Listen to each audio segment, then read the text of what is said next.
Quinta, 5 de junho. Verso para memorizar.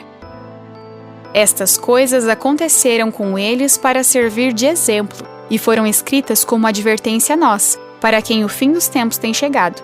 Por isso, aquele que pensa estar em pé, veja que não caia.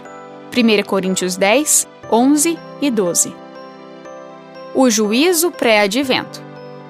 A descrição do juízo encontrada em Daniel 7 apresenta um vislumbre por trás do véu, uma oportunidade inspiradora de ver como Deus está resolvendo o problema do pecado enquanto redime os que desejam viver em aliança com Ele.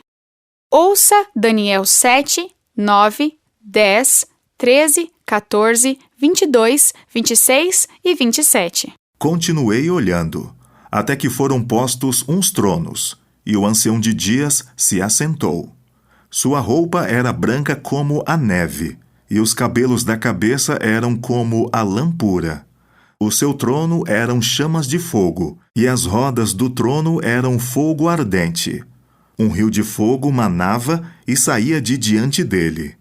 Milhares de milhares o serviam, e milhões de milhões estavam diante dele. Foi instalada a seção do tribunal, e foram abertos os livros. Eu estava olhando nas minhas visões da noite, e eis que vinha com as nuvens do céu alguém como um filho do homem. Ele se dirigiu ao ancião de dias, e o fizeram chegar até ele. Foi-lhe dado o domínio, a glória e o reino, para que as pessoas de todos os povos, nações e línguas o servissem. O seu domínio é domínio eterno, que não passará, e o seu reino jamais será destruído. Até que veio o ancião de dias, e fez justiça aos santos do Altíssimo. E veio o tempo em que os santos possuíram o reino. Mas, depois, será instalada a seção do tribunal para lhe tirar o domínio, para o destruir e o consumir até o fim. O reino, o domínio e a majestade dos reinos debaixo de todo o céu serão dados ao povo dos santos do Altíssimo. O seu reino será um reino eterno, e todos os domínios o servirão e lhe obedecerão. Pergunta 6. Qual é o foco nesse juízo? Qual é o veredito dado no fim do processo? O que isso nos diz sobre o plano da salvação? A Bíblia destaca que a raça humana é julgada pelo Senhor. Deus há de trazer a juízo todas as obras. Paulo nos lembra de que não devemos julgar uns aos outros, pois todos temos de comparecer diante do tribunal de Deus. Deus não precisa de registros para saber quem está salvo ou perdido, mas as criaturas têm perguntas, inclusive os anjos, que têm examinado o plano da salvação ao longo do tempo. Eles testemunharam a rebelião de Satanás e viram 1/3 dos anjos sendo expulsos do céu. E agora, Deus traz os seres humanos à sua presença.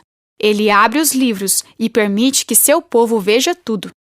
A história da súplica de Abraão por Sodoma e Gomorra, que é um tipo do juízo, apresenta algumas ideias importantes sobre o juízo.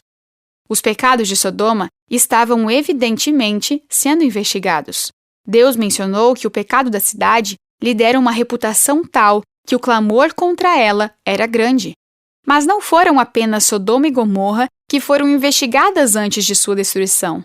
Deus também deu a Abraão a oportunidade de examinar se ele estava agindo de forma justa ao destruir os ímpios. Entretanto, quem aparece em meio ao juízo celestial de Daniel 7 é o Filho do Homem, Jesus Cristo. A presença dele é a única razão pela qual esse juízo é a favor dos santos do Altíssimo. É somente a perfeita justiça de Cristo que leva seu povo a ser aprovado no juízo. Imagine ser julgado e ter todos os seus segredos expostos diante de nosso Deus Santo. Qual é a sua única esperança no momento do juízo?